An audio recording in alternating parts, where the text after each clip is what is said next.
If you enjoyed this podcast, please subscribe, like, and share so we can find others like yourself. BitcoinBasicsPodcast.com. But apart from that, fairly uneventful. I was watching on my own Block Explorer and it was a block behind, so I kind of actually missed the halving as it happened. But it was, I don't know, kept an eye on it, watched the halving, and then had a cup of tea, and then went back to what I was doing. So yeah. I suppose it's like any New Year's party. It's such a big build up. By the time you get there, it's anticlimactic. Yeah, exactly. It's like when it happens, it's like, oh, what now? Well, nothing. Just carry on. Welcome to the Bitcoin Prosperity Podcast with your host Gordon, that's me, and Ferris from CoinCompass.com, enabling you to safely buy and securely store your Bitcoins. All resources are in the show notes and description, including our full disclaimer. Visit BitcoinProsperityPodcast.com to subscribe and discover other free content. Hi, everyone. Welcome to another episode of Bitcoin Prosperity Podcast here with Ferris and Gordon. And Gordon's going to introduce a very special guest for us tonight. But before we do, today is Tuesday, the 12th of May. It is 9 a.m. UTC time. The price of Bitcoin, according to Bitstamp, is 8,758. And our block height proof of recording is we are at block 630,084. Okay, so actually today was big news today, Gordon. We had the halving go through today, and I'll let you talk about that and introduce our guest for today. Well, before I do that, what did you do for the halving? Uneventful for me. I've been through one of these before, a couple. Okay. I at 2 a.m., I was watching Tone Vays live stream. He had about 50 guests on Zoom, including the Winklevoss, Mike Novogratz, and a few other people. So that was absolutely awesome. But I think the highlight, and I absolutely love Tone, and I hope Tone comes on our podcast, but Tone has enough trouble organizing himself, his own microphone and speaker. To see him try to organize 50 guests on Zoom, mute, unmute, it was just a total nightmare. So that was my highlight of the halving. Okay, no offense, Tone. We want you on our podcast.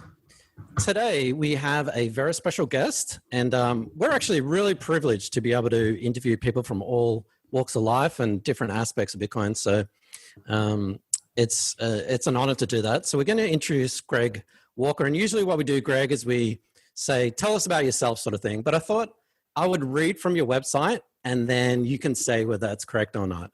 Okay. So Greg is a web designer, walker, guitar player, traveler, beer drinker, organizer of the Bitcoin Sheffield meetup. By the way, you have an awesome video that I'll link in the show notes, starting with Bitcoin video, getting started with Bitcoin video. Member of Sheffield Geeks, creator of BitcoinRain.io, transaction visualizer, creator of LearnMeABitcoin.com, which is where I learned about you, Greg. And I think that started as a poker site.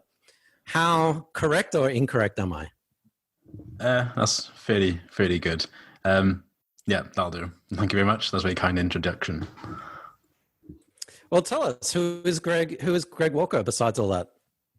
My name is Greg. I'm now 31.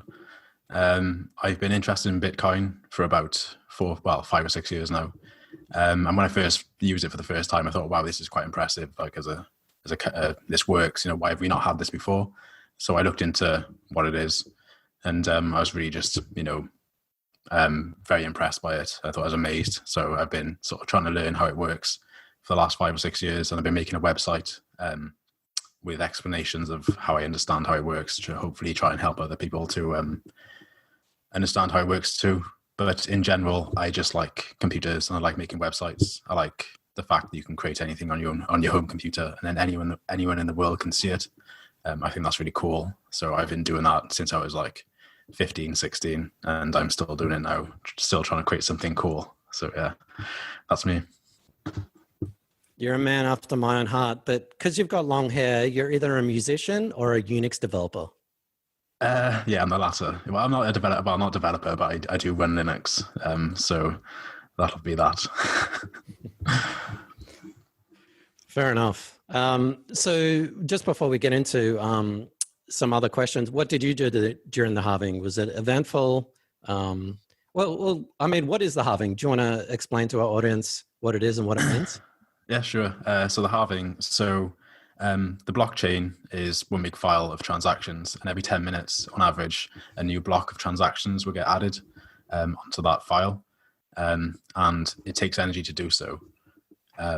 But the incentive for a miner to work to try and add a new block of transactions onto the blockchain, you get this thing called a block reward, which a miner can send themselves an amount of Bitcoin that did not exist before.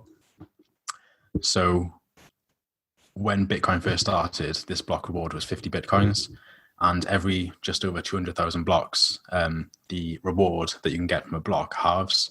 So it went from 50, it went down to 25, and we were at 12.5.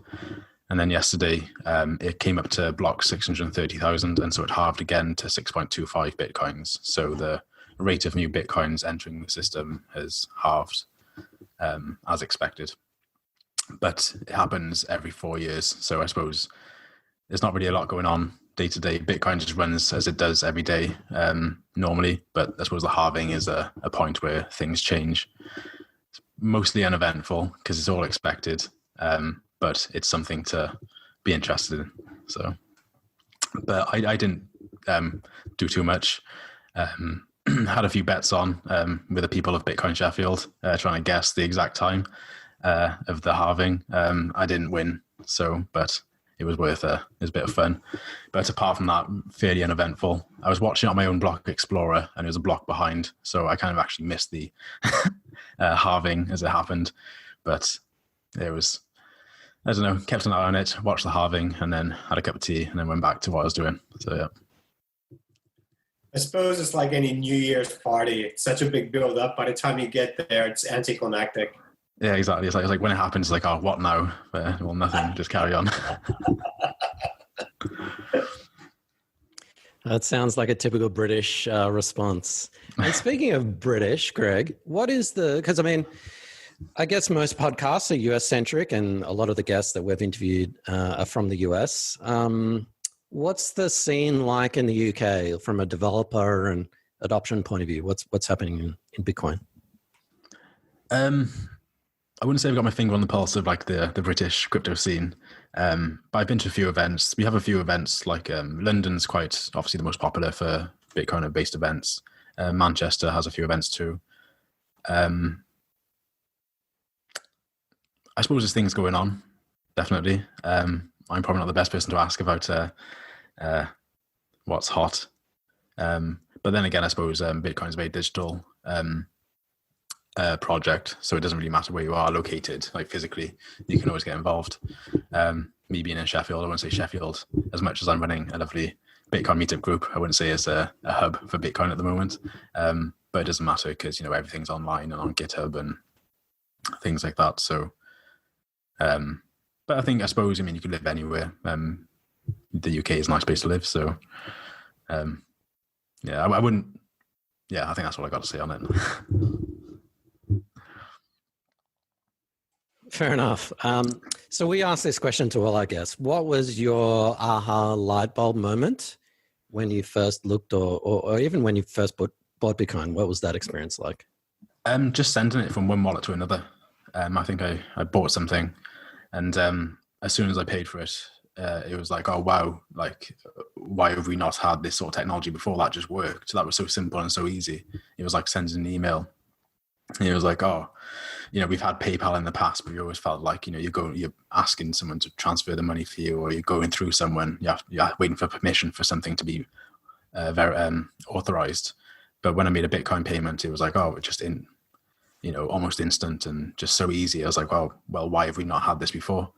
We have the internet, we have emails. Why not something similar for money? So it's literally the first time I'm using it. So that's why I always recommend to people, like, if you're interested in Bitcoin, to get a feel for why it's interesting, is just to use it just to use it. And then you'll see, and you'll get a feel for how efficient it is and easy to use. Yeah. So with that, Greg, was that an easy step to take in? Because I was the same. I was incredibly nervous the first time I bought Bitcoin, and it was kind of like that leap. Like once you're in, very, very simple. It's like riding a bike. When you know how to do it, it's easy. But did you find that experience? I want to buy Bitcoin now. Can you just talk us through that? The first time you went to buy Bitcoin, how simple was it? How nervous were you? What wallets did you use? How did you choose those wallets? I wouldn't say I was too nervous. I think I approached it thinking, well, if I lose a little bit of money, I've lost it. I was just more interested in just giving it a go and see what happens, see what it's all about. I thought taking the chance and experiencing it was worth the risk of what could have happened if I lost a bit of money, whatever. So I wasn't too fearful of the risk. I sort of accepted the risk of what I was doing. So I bought from a website called Local Bitcoins, which is quite nice. You sort of pairs you up with other people. So I didn't buy from somewhere like, Coinbase. So that was sort of risky again. But at the time, I just accepted that if I lose this, I lose this. So I think that sort of helped me just sort of not worry about it too much. And I suppose because I came into it with a mindset of like no expectations, everything sort of exceeded my expectations every step of the way. The Local Bitcoins was really easy to use. I found that went through well, and then I was okay. Now I need to withdraw this, so I downloaded Electrum, the wallet. It was a bit confusing at first. I didn't know what was going on, but it was fairly simple, and I just withdrew to Electrum, and then that was it. Then I had my first Bitcoins, so it was a lot easier than I expected. But then I think I always think the best way to learn is just to go for it. But if you're fearful of losing money, I mean, I can't promise that everything's going to be seamless on your first go. But the best way to learn is to try and give it your best shot. So if someone's listening to this, or you are going to recommend buying Bitcoin to a friend or a family member or whatever, what do you suggest? Well, I've never actually used Coinbase. I've never been a fan of their role in sort of requiring ID. I think it's sort of antithetical to what Bitcoin is about. They offer a service and it's reliable, so that's good, but I've never used it just because I don't think it's in the spirit of Bitcoin, I suppose. So I've always used Local Bitcoins. Recently, they have a change, so you have to give ID, and I think that was because they've become so big now that it's just a requirement for them to keep operating. And so the way you buy Bitcoin has changed. I think there's definitely more ID required from different places now. That's becoming more standard, which I think is a shame. It's also I understand it, but I think it's also a shame sort of you lose a bit of privacy. So I've always recommended Local Bitcoins. I think they're a good middle ground still. Maybe not as overbearing as Coinbase in terms of privacy, but they're not as private as other options. But the other options you can use today, like Bisq or Hodl Hodl, I think they're far too complex not too complex, but I wouldn't recommend them for a first timer. And I still think the Local Bitcoins is cool for a first timer. But if you are absolutely worried, just go with Coinbase. It's up to you what risk you're happy with taking. So your mate down the pub wants to buy $20 worth of Bitcoin. They're not super technically savvy. Are you still going with Local Bitcoins? I don't know. If they're not, I'd probably just say Coinbase, so I don't have to feel responsible if something goes wrong for them. But if they just wanted $20, you could always just send them $20 from your own phone. That might be the fastest way to show them. But for my own peace of mind, I would probably recommend the biggest options, like Coinbase or something like that. So, Greg, you're someone who you mentioned you started building your own website at the age of 15, and you've also put a lot of time into understanding Bitcoin. But someone who doesn't come from a tech background, just a layperson, what do you think the biggest hurdles are to them to basically just purchasing their own Bitcoin or even just understanding it? That's a good question. I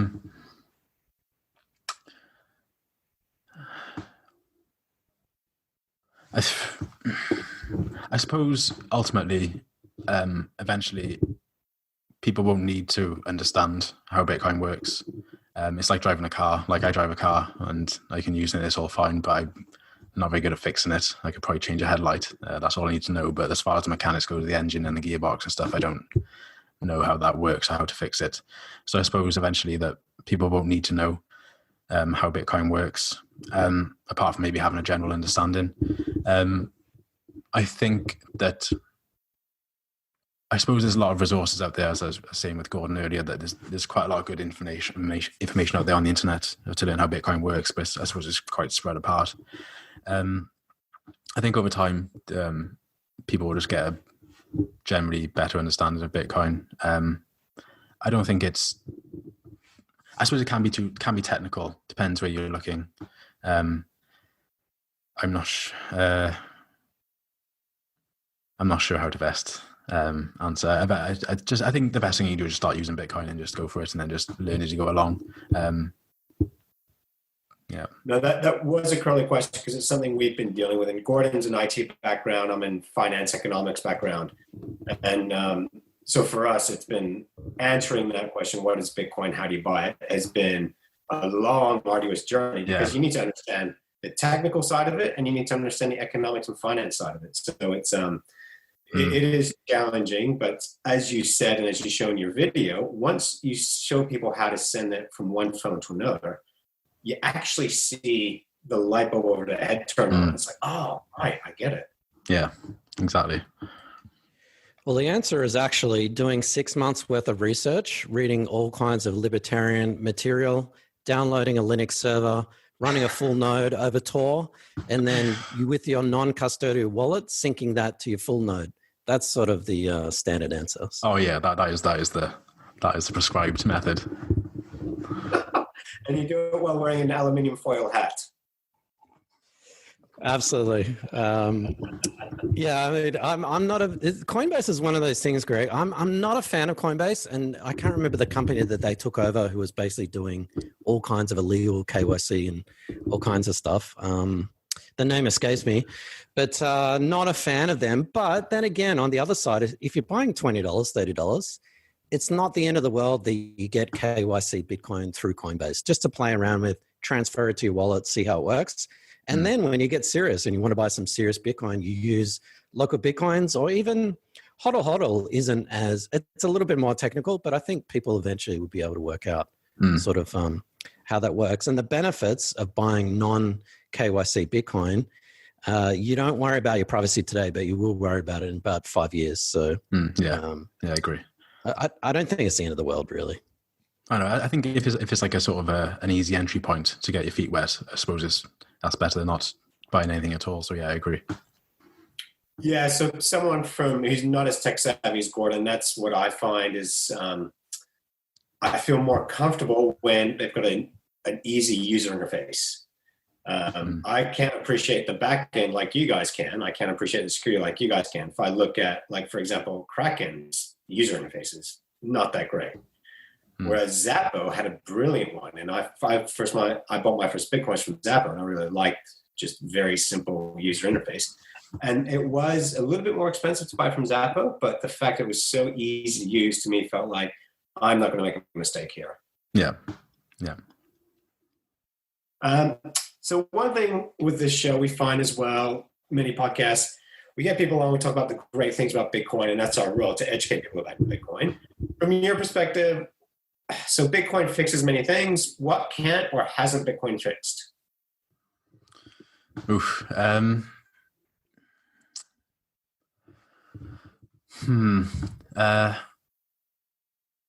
I suppose the biggest problem that it hasn't fixed yet is that it can't be used as a global currency because of how little sort of bandwidth it has for how many transactions it can process per second. So it can't be really used as a day-to-day payment system. I suppose we have sort of Lightning being developed now. I don't know much about Lightning though, but Bitcoin itself can't be used as a payment system, but it would make it for a very good backbone. And it definitely works for that. Why hasn't it fixed? I don't know. I don't think it was. I think of it not being necessary to fix something, but also just provide an alternative to what we currently have. Because before we never had an option to not use a currency that wasn't controlled by banks or governments, for better or for worse. And I think after the last financial crash,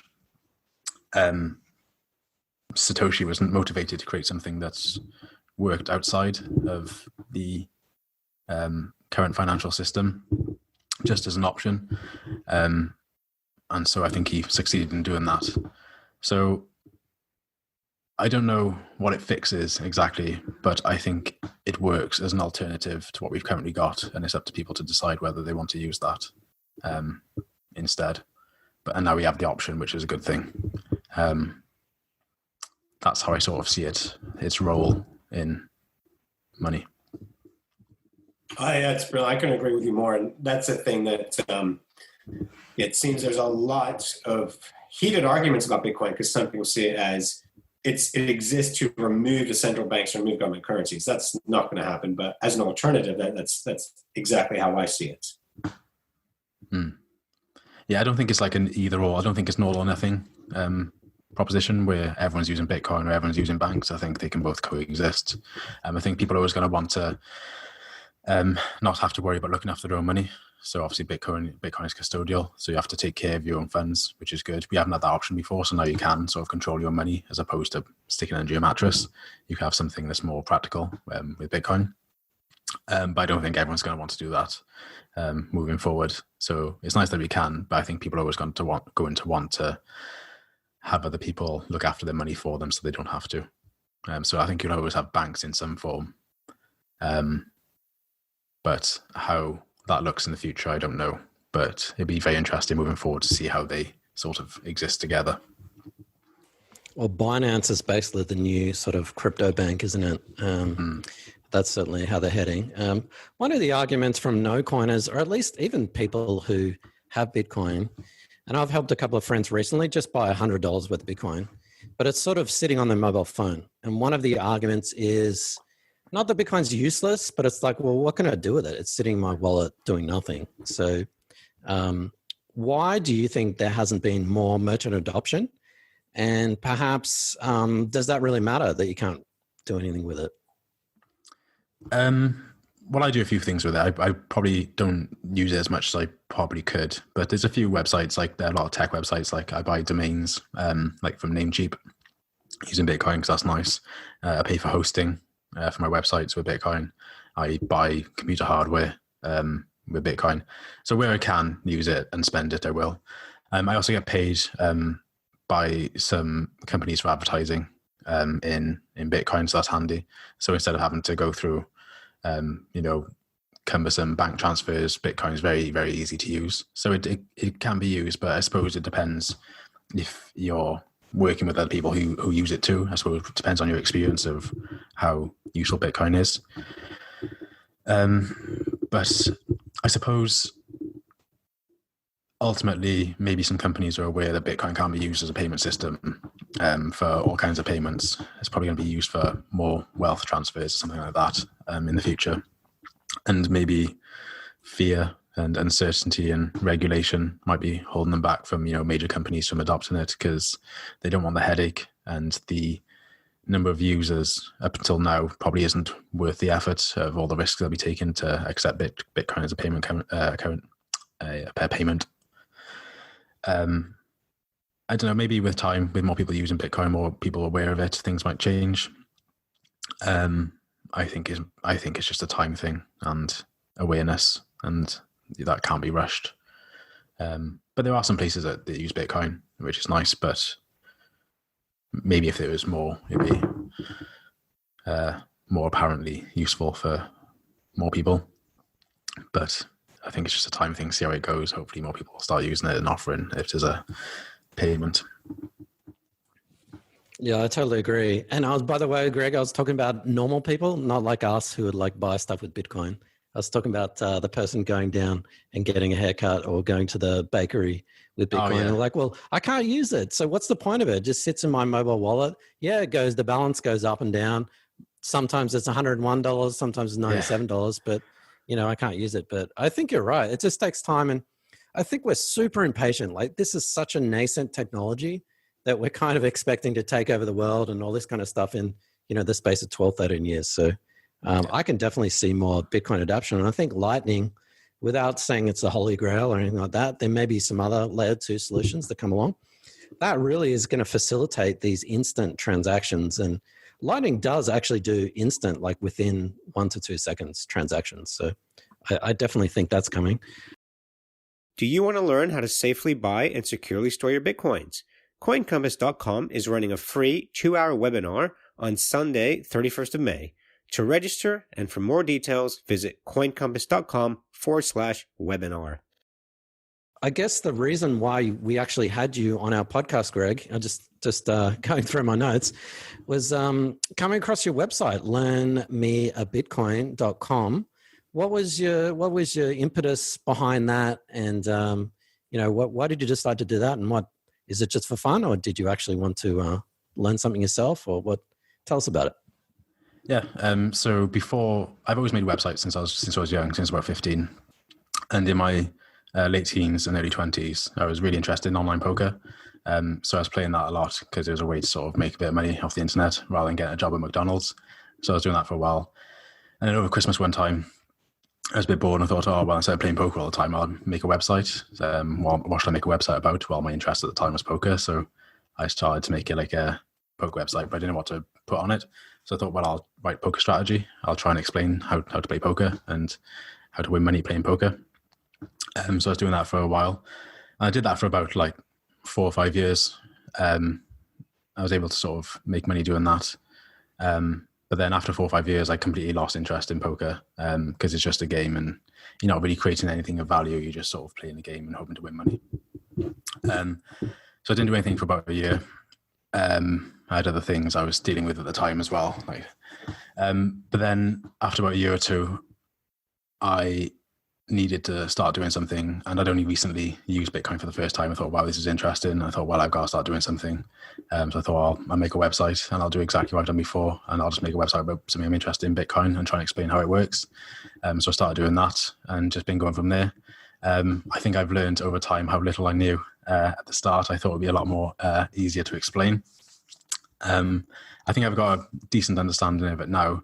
But I suppose it's only over time that you look back and think, oh, wow, I didn't really understand it that well back then. So yeah, I wanted to create something useful that I could help people with, keep me busy, writing an educational website about Bitcoin because I like trying to help people and explain things. So it sort of fits in with what I like doing. Fantastic. And I'll link the site in our show notes, Learn Me a Bitcoin, and I'll ask you about the name in a moment. But yeah, it's well illustrated. Don't take offense to this, Greg. It's fairly simple, like the design, but it really gets the point across, like the illustrations. And I think on Twitter you had like a time lapse GIF of one of your talks or something like that went for about 2 minutes. Yeah. But it's explained so clearly with diagrams, and it really is beginner friendly. Of course, Bitcoin, you can't really understand it in 10 minutes, but it sort of gives you that sort of overall framework. So yeah, congratulations on that. And do you still work on it? Yeah, still. It's a bit of a slow progress. Sometimes I can spend like a week on one page. So the changes come very slowly. So I'm still working on it. I have a vision of where I want it to be. I want it to be more of a sort of complete explanation. There's still a few gaps that I've not covered and a few pages I probably need to update and rewrite. But I'm still working on it, and I'll keep going and see where I end up in a few years' time. Oh, it's awesome. And it's actually quite comprehensive. The first time I looked at it, I thought, okay, it's just that homepage. And I scrolled through it and thought, oh, that's pretty cool. But then I realized you've got guides, you've got beginner guides, you've even got a mini blockchain explorer. So yeah, well done with that. And we definitely need more of these resources. And we'll definitely link it from our site so that people sort of new to Bitcoin can, really get stuck in. So well done. Yeah, that's one thing. That's one thing we can really appreciate is taking the complex world of Bitcoin and just trying to explain it succinctly and simply. Yeah. What's been the hardest question or hardest aspect of Bitcoin for you to define and explain?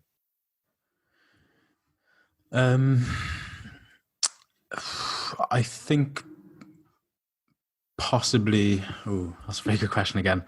I think the first one I struggled with was where do Bitcoins come from?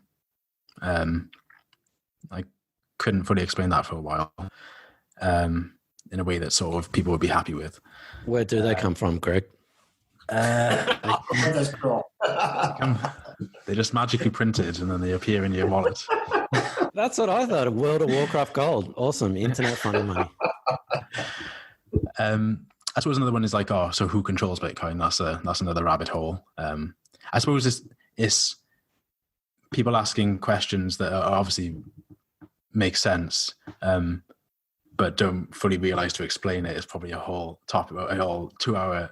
It sounds like a simple question, but the answer is more complex than people might think. But I think maybe apart from that, how private keys and public keys and addresses work, because then you're going down into sort of like cryptography, which is very interesting, but also trickier to explain. I don't know. It can all be quite. I'll relate to where the Bitcoins come from, explaining Bitcoin mining. I recently had a conversation with someone or just chatting with someone on Instagram, and they were like, explain to me how Bitcoin mining works. And I gave them a link to our podcast. Like, can't you just tell me now? No, yeah. I'm not going to. You just sit down and give a full speech on the whole thing to really put it across. Yeah, we have a website, and you'd appreciate this. We have a website, we have podcasts where we spend time trying to explain it to you. So, I'm not going to try and explain it to you over Instagram. Yeah, how long have you got? That would be a challenge for us with a series of pictures. It's a challenge I rejected. Yeah, probably a good thing. But Faris actually did a talk at a pub a while ago. And one of the things about explaining Bitcoin is you can't just dive straight into it. You can't dive straight into blockchain. There's all these fundamental building blocks. And for example, Faris has a really good talk on the history of money. And it's sort of like you need to people sort of need to understand sort of money and value and where that comes from. Then you need to know a little bit of basics about peer-to-peer networks and all this kind of stuff. And so you're building all these building blocks, and it seems like you're doing all this work, and then you're like, okay, now I'll tell you about Bitcoin. You can't sort of dive straight into it, which I find is great, but it's also frustrating that you can't explain it within 30 seconds. Yeah. I think everyone's searching for that 30-second explanation that everyone understands, but I don't think it exists. I think it just gets built up over time. Just start it's somewhere. It's the equivalent of explaining the internet in your early 90s. Like you just YouTube when Bill Gates was on David Letterman. And just that's a fascinating interview to watch. And Letterman goes, tell me about this internet thing. What is it? And doesn't get it and mocks him. So that's where we are. And you guys were talking before about like some of the frustrations of Bitcoin. And one of the best analogies I heard was people are treating Bitcoin now as if you were expecting to watch Netflix on your iPhone in Nigeria 20 years ago. And technology has progressed that far that people are expecting Bitcoin to progress where technology are, not understanding some completely new technology. Yeah, I think it's got some way to go. Definitely. Well, how about we give you a bit of Q&A, Greg, if you don't mind. We've actually doing this series, YouTube series, which Faris and I were going to do a podcast every single day answering a short question. And I think our podcast ended up being 25, 30 minutes long. We're planning on 5 to 10 minutes per question. I think we're up to day 27. So we're actually day 27. It's taken us about 2 months to get there. But what we thought, we've got you here anyway. How about we, instead of us answering them, get a different perspective, and you answer a couple of questions if you're up for it. Oh, I'll give it a go. All right. Thank you.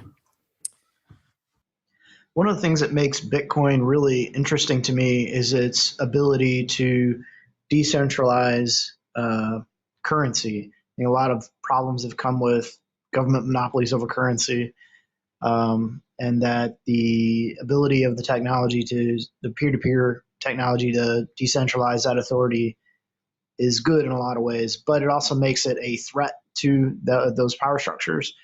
And I'm curious what the ramifications are of that. Like, we've seen countries make moves to try to keep people from using Bitcoin. I wonder how you see that playing out. Can countries and governments, power structures, can they keep people from using Bitcoin? Can they pass laws against it? Can they wage like an economic war on it and sort of drive down the currency? What are the things that can be done to fight against Bitcoin? And do you see those as being problematic to investment in the currency? So, like threats to Bitcoin, so what could sort of kill it? I suppose the two major parts of security that Bitcoin depends upon is public key cryptography and the SHA-256 hash function.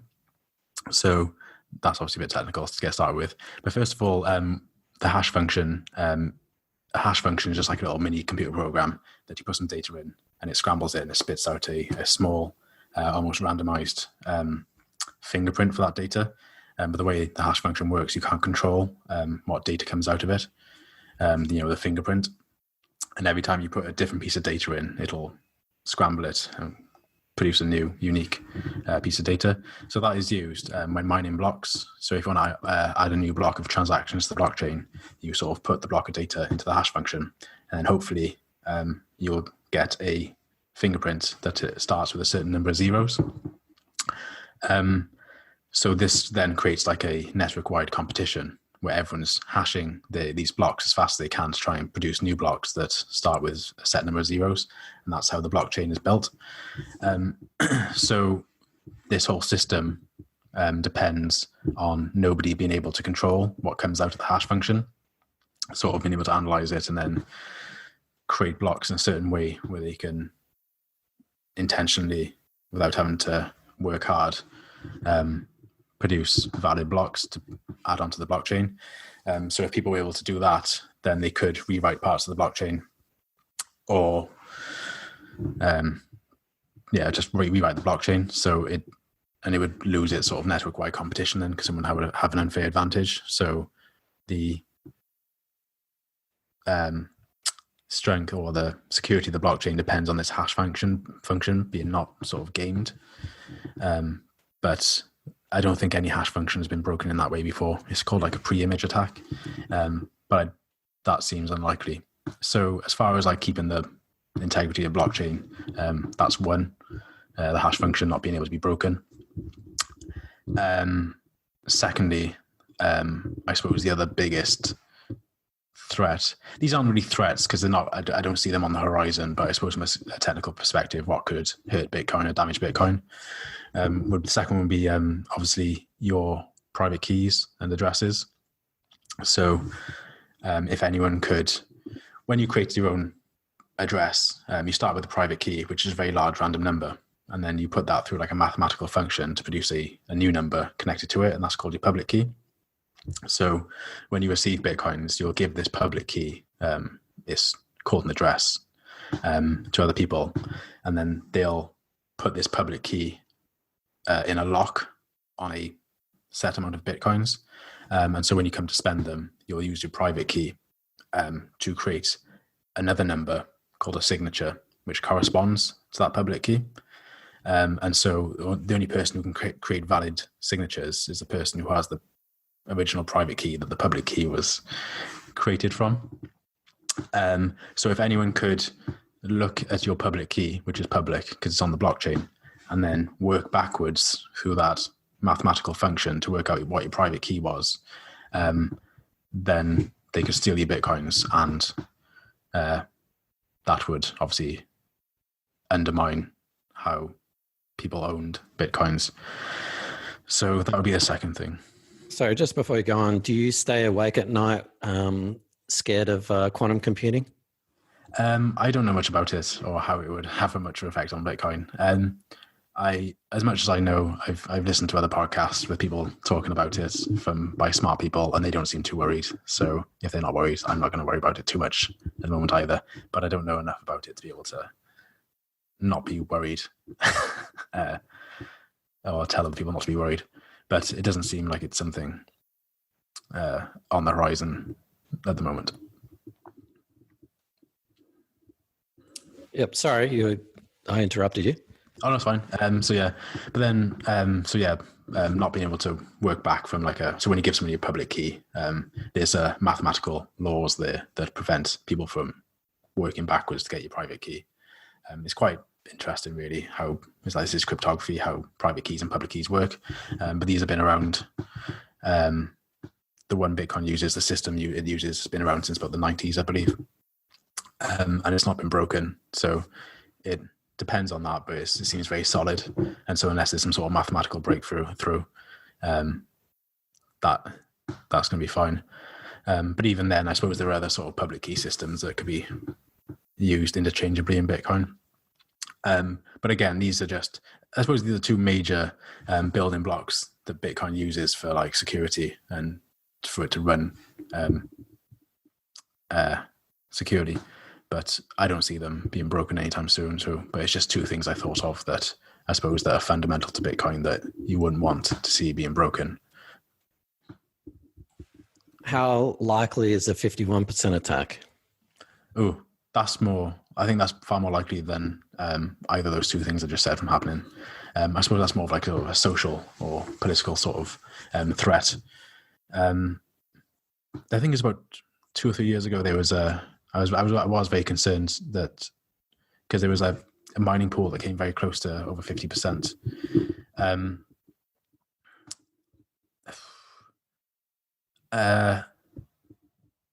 It would take a lot of energy and money and resources to be able to perform a 51% attack. And even if you did, I don't think it'd be worthwhile for anyone to actually do it. But maybe if say some sort of, government wanted to undermine the integrity of Bitcoin, I suppose they could try it. But I think people would see it come in, and there are workarounds. So even if it does happen, you could just sort of go back to a certain point in the blockchain, move to a different hash algorithm. There are ways around it, but it wouldn't be good for Bitcoin. It would definitely temporarily lose sort of trust in it. But I think that's a 51% attack is definitely more likely than the other two things I mentioned. But we'll have to wait and see if anything like that happens. One of the things that I actually just learned yesterday, I never ever considered this, and I think all these attacks are pretty unlikely. Was actually a supply chain attack because the ASIC manufacturers are basically split in between Bitmain and Samsung, I think, are the other one who make the chips for the ASICs. So there are many different ASICs manufacturers, but there are only really 2 chips. What if someone actually, supplanted one of those chips? That could be actually a pretty major threat to Bitcoin, I think. But again, with all this stuff, and Faris and I have discussed this before, people are looking at the Bitcoin blockchain all the time. So even if something like this happened, within 1 block, 2 blocks, some developers would be able to have a fix, even if it was something extreme like move to say another proof of work algorithm temporarily or something like that. So I'm not worried about any of these things.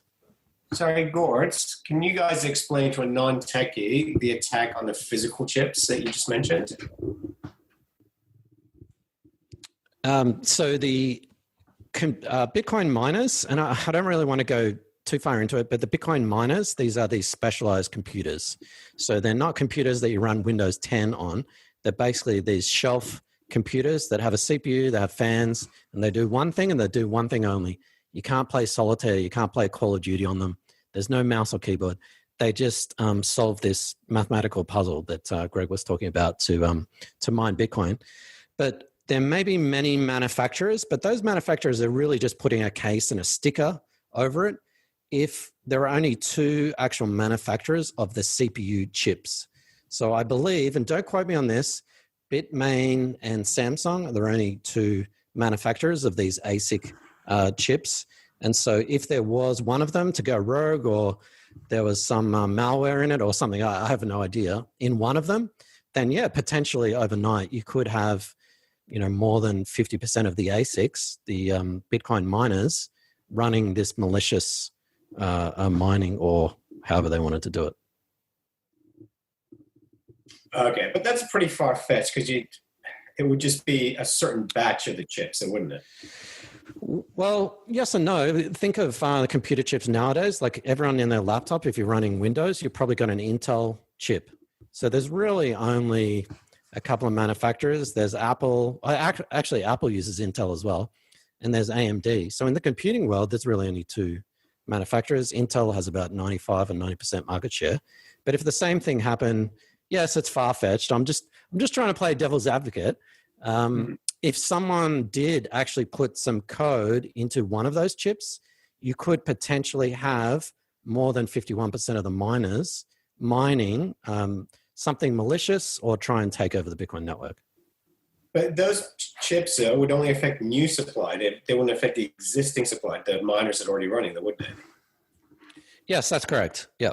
So depending on when it was found, you might not find it day one, but yeah, depending on when it's found, it may be limited to that, as you said, that particular batch. Okay. So under that scenario, you'd need 51% of the hardware miners running the contaminated chips, which is very unlikely considering how many miners are already out there and how many nodes are out there. Extremely unlikely. I'm just trying to put some threats out there.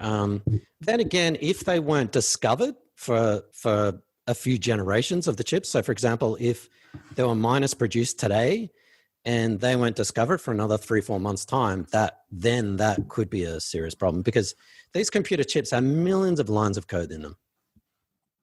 So, Greg, we're being incredibly rude here. You're our special guest, and we're kind of... No, I'm enjoying it. Carry on. What's your take on that? Yeah, I suppose that's one of the least elegant parts of Bitcoin is the fact that not everyone can mine anymore. I think if there's going to be a success to Bitcoin, it'd be something where mining wasn't centralized, that everyone could mine and have an opportunity to support the network and earn Bitcoin through mining. So yeah, that's what's a shame. I think it was expected when Satoshi originally designed Bitcoin that there would be some sort of level of mining centralization. But the fact that you have to buy these specialized computers to be able to mine these days, I think is a bit of a shame. But yeah, and obviously because of that, because there's only sort of certain computers you can use to be able to mine, then that does sort of pose risks. So yeah, I think that's definitely I wouldn't say a weaker point of Bitcoin having to depend on certain suppliers for these manufacturers. So if there was more people manufacturing these chips, that would be better. But if it's true that there's only sort of two that are making it, then that is not a perfect situation. But it doesn't. But who knows? So do you think mining is going to become more or less decentralized, especially now that we've just had a block halving? Or board halving. Yeah. I think it could go either way. I probably don't. If I'm just guessing, I think it could go either way. I think either less people will be interested in mining. It'd be too expensive, too much hard work. I think it's going to become more and more efficient, and so they're going to be sort of specialized operations, and the average hobbyist isn't going to want to set up their own mining operation because it won't be efficient enough. Might be sort of geographically like it is now, sort of centralized in some areas where there's cheap electricity. I think as long as it's mining pools, I think they're a very good thing for Bitcoin because that means that anyone can sort of contribute. They can get their own little mining operation. I think they're very good for Bitcoin and they should continue. I think they are very much in the spirit of Bitcoin. But at the end of the day, the more mining power there is, the more secure the blockchain is. I think that's the ultimate benefit of it. But yeah, I don't know. Yeah, Faris and I have talked quite a lot about the game theory, and that's what fascinates me about Bitcoin. There's obviously the technology that we're talking about, but there's just this Bitcoin is complex, but there's this amazing simplicity to some of these game theory components that are built in. And no matter what you come up, no matter what threat you come up with, it's always more efficient and cheaper and actually more valuable for you to do the right thing. So when you talk about 51% attacks and all these threats to Bitcoin, it's like you could do that, but you could just mine Bitcoin and actually make more money. So, the incentives aren't really there. So let's do one more question. And this is right up your alley, Greg. We had a question. Okay, I'll play the question now. Hey guys, how you going? Love the podcast. I was just wondering on a practical sense how I can go about trading my Bitcoin with somebody else. If I have one and I want to transfer it to somebody else, how could I practically go about doing that? Thanks, guys. Perhaps you could go through sort of an overview of what a Bitcoin wallet is, sort of how they work, and perhaps the different types of Bitcoin wallets. Yeah, sure. So a wallet, ultimately, when you think of a wallet, your initial thought is to think that the wallet contains Bitcoins inside it. But actually, a wallet doesn't actually hold Bitcoins. What a wallet is, it's a sort of like a key management program. So to send and receive Bitcoins, you need to generate these things called keys, like a private key and a public key. That public key gets converted to an address for make it easier to pass around. But ultimately, you just have a private key and a public key. So when you receive Bitcoins, you'll give someone your public key. And then when you want to come to spend those Bitcoins, you use your private key to unlock those Bitcoins, send them on to other people. So all a wallet does is it just manages your private keys and public keys for you to allow you to send and receive Bitcoins. So that's the fundamental role of a wallet, and all the Bitcoins actually exist, on the blockchain. So people who are running the Bitcoin program, the Bitcoin core program is like with a network of computers. That's almost separate to the wallet. The wallet sort of interacts with the network, but it doesn't run Bitcoin. It doesn't have to. It sort of just sends messages between the network and the wallet to be able to, move Bitcoins around on the blockchain. So a wallet really is just it holds onto your passwords and account numbers, if you will, security for you. So that's what a wallet does. So it's like a password manager for your Bitcoin private keys. Yes, exactly. That's that. I should have said that. That should have saved me a minute to try and explain. No, I just thought of that off the top of my head. I was thinking of LastPass. So there are different kinds of wallets, Greg. How about you go through the different types? And your friend just bought $10,000 worth of Bitcoin, and he's going to leave it on Coinbase. Is that a good idea? Yes and no. That's probably a bit of a controversial. I would say, obviously, if you get into Bitcoin, you should be doing it for the spirit of Bitcoin, of being able to control your own money. So if you're buying Bitcoin, you want to have it and own it yourself, So I suppose the question is with Coinbase. Coinbase is like a website that holds Bitcoin for you. So when you're buying Bitcoin on Coinbase, it's like having a certificate saying that you own some gold, but you don't actually have the gold physically in your possession. So if Coinbase was to go down or run away or disappear for whatever reason, then so would your Bitcoins, because you never actually owned them in the first place. So what's recommended if you really want to own the Bitcoins yourself is to withdraw them to your own wallet. So what the biggest phrase in Bitcoin is not your keys, not your coins. So if you withdraw the Bitcoins to your wallet, all that's really happening is Coinbase is making a transaction where they move the Bitcoins that they own to a new lockbox, if you will, with a lock on it. And inside that lock is your public key. So you own have the sole ability to be able to move those Bitcoins on, and they belong to you. You're in sole possession of them. Obviously, that brings its own risks. So if you're worried about losing, if you don't trust your own security, or you don't want to be able to handling that amount of money digitally on your own computer with your own keys, I think it's quite simple, really, surprisingly simple to do so. But if you're just in it from a purely investment perspective, which I don't really care for, I think there's more to it than Bitcoin than that. But obviously, investment's obviously one of the biggest attractions for some people. Then maybe leaving it in Coinbase. If you just only care for just to buy it and hold it and then sell it for a profit later on. that might be a better option for you. But if you really want to get into Bitcoin for what the spirit of Bitcoin, I would say withdraw it to a wallet. And so a wallet, you can just load one on your phone, on your computer, and all it will do, it'll generate private keys and public keys that you can use to be able to receive Bitcoins. So what you'd do, it would generate a public key for you or an address. You would enter that into the Coinbase website, click submit, and then hopefully, if they're honest, they will create a transaction for you and lock those Bitcoins to something that is a key that you control and only you control. So ultimately, if you were to lose those keys or you didn't back it up correctly, then you would also lose the Bitcoins. So it's a double-edged sword, but it gives you complete control of your money, which is what Bitcoin is about.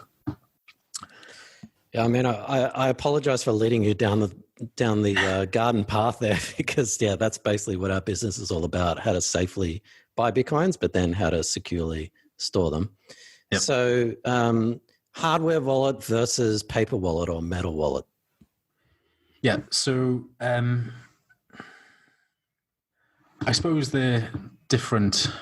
Well, first of all, your typical wallet on computer, that's often referred to as a hot wallet because it's connected to the internet. So if some sort of malware or viruses were to get into your computer and would log in your keys, there's a chance that your private keys could be exposed and your Bitcoin stolen. So ultimately, the more ideal situation, how things used to work in the past was you would you buy a second computer, like a cheap laptop, install a completely new operating system on it, put a new wallet on it, and never connect it to the internet, and then use that to generate, your public keys and addresses. So then it's never been connected to the internet, so it's at no risk of being, hacked into. And then you would take those addresses and then you would manually put those into your other computer for day-to-day spending, receiving. But if you wanted to spend them, you'd have to go back to your other computer. So you're going back and forth between a computer that's connected to the internet and one that's not. So that worked, and that was very secure. But now we have these things called hardware wallets, and a hardware wallet is just a more convenient way of doing what I just said. So it's like an offline computer that's never connected to the internet, and it just generates your private keys and public keys for you, and you can connect it directly to your computer, but it has no internet connection, so it's far more secure. So if you have any amount of Bitcoin on your internet connected computer that you're worried about, I would highly recommend getting a hardware wallet. It's for peace of mind. So yeah, like Trezor, I'm quite a fan of. There's also one called Ledger. Cold Card is pretty cool, but that's a bit more technical. But I think Trezor is the best place to start. In terms of paper and metal wallets,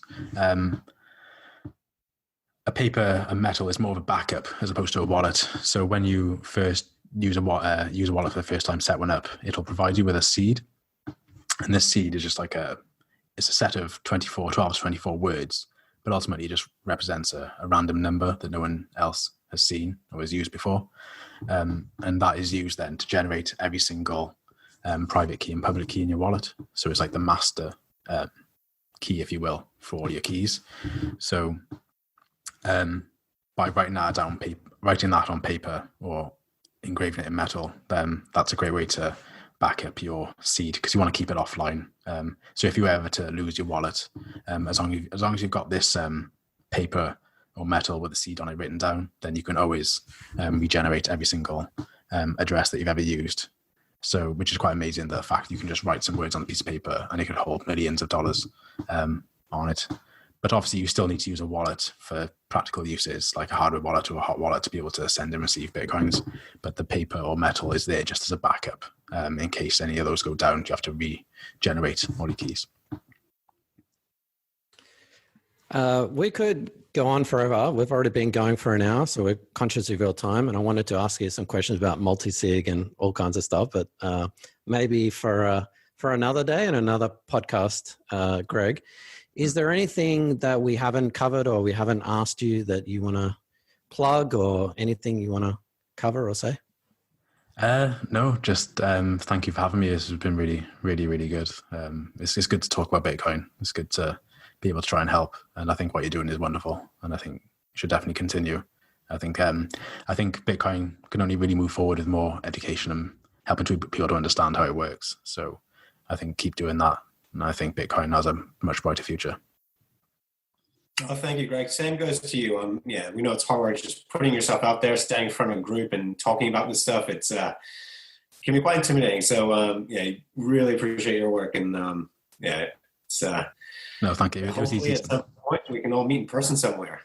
Yeah, don't know where the middle point is between us three, but I'm sure it's somewhere. North Korea. Oh yeah, that'll do. Yeah, we'll see you there. We could check out if he's alive or dead. So, proof of life or proof of death, perhaps. Thanks again, Greg. I will list all your resources in the show notes and description of this podcast if you listen to it on audio or YouTube. But do you want to tell everyone sort of the best places to find out more about you and the projects that you're doing? Yeah, so the main website I'm working on at the moment is called Learn Me a Bitcoin. Just a website with simple explanations of how Bitcoin works. I've been working on that for a while, so that's my main sort of thing I'm working on. Apart from that, I do use Twitter. You can find it from the website. But if you go to Learn Me a Bitcoin, it's got my GitHub and Twitter on there somewhere. So just go there, and if you're interested. And sorry, one last question. How the hell did you come up with that name? I just thought it'd be funny. Some of my friends in school always used to say, like, as a joke, like, if you did something stupid, like, oh, that'll learn you. And I just thought it was really funny. And then I thought I was making a website. I thought I'd make a website to explain how Bitcoin works. And I thought it would be funny to call an educational website, use like a terrible grammar English to call it Learn Me a Bitcoin. I just thought it was hilarious. I think I still do. So I'm going to stick with it. But thank you for asking. Thank you. I'm glad you like it as well. Thank you. No, it's great. We'll definitely direct people to there in the future. Well, once again, Greg, thanks very much. And who knows, if you will put up with us, maybe we'll do a version 2 or podcast 2 further down the line. Oh, I'd love to. I'd be more than happy to, yeah. Oh, thank you. Yeah. And keep on going with your work in the Sheffield Bitcoin meetup and with friends and family. And Learn Me Bitcoin, everyone. Get on there. The animations and explanations are absolutely fantastic for beginners. So if you're the Bitcoin guy or girl in your circle of friends, or you're beginning yourself, head there, as well as coincompass.com, of course, as well. All right. Thanks, Greg. Have a great day or afternoon or what time it is over there in sunny Sheffield. And we'll catch you next time. Thank you very much. Thank you. Thanks, Greg. Cheers, Greg. Cheers. Thanks for watching or listening. Please visit coincompass.com/free to register to our socials and discover other free content. Subscribing, liking, and following helps this content remain ad-free. Until next time.